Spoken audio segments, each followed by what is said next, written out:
From United Nations Television, this is UN in Action.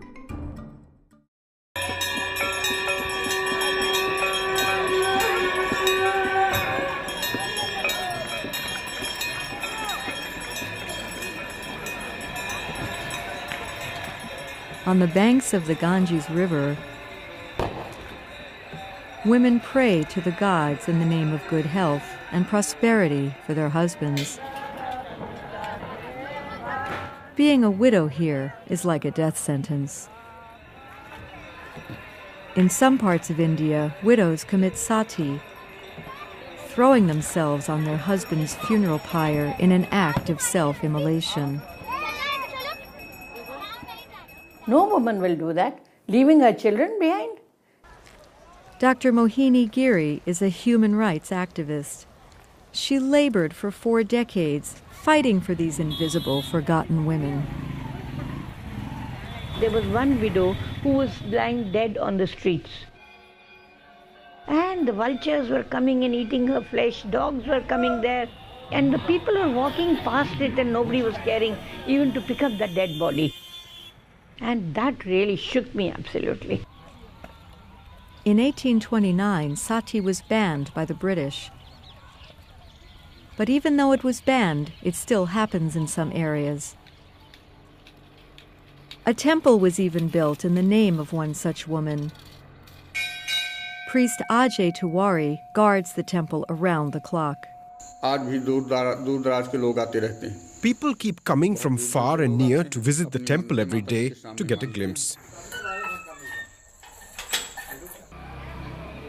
While women committing sati are considered goddesses, living widows face widespread discrimination, says Dr. Giri. More than 16,000 of them settle in Vrindavan, secluded and obedient to customs relegated for widows. They wear white, cut their hair short, and eat only once a day. Many stay alive on bits of food and a few daily rupees they may get from singing.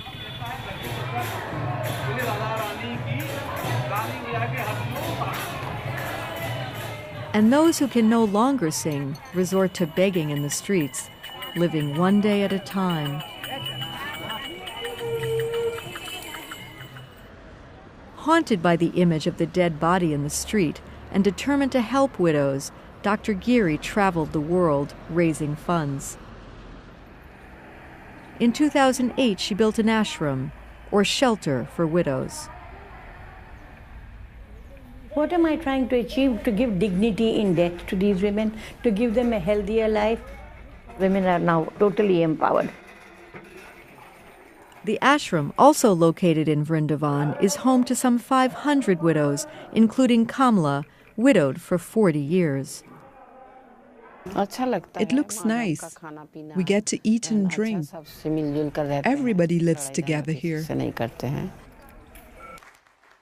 And to raise awareness of the plight of widows worldwide, Dr. Giri and others appealed to the United Nations for 10 years. In 2010, the UN declared 23rd June as the International Day for Widows. For the whole world, so that this lot of widows who have been neglected so far can also come into some kind of a focus. But Dr. Giri says there's still one thing she must do. Change the mindset of man that they should not look down upon these widows.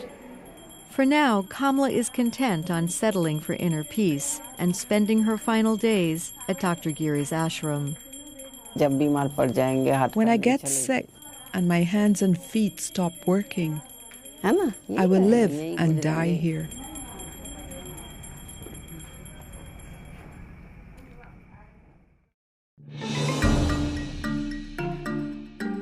This report was produced by Mary Ferreira for the United Nations.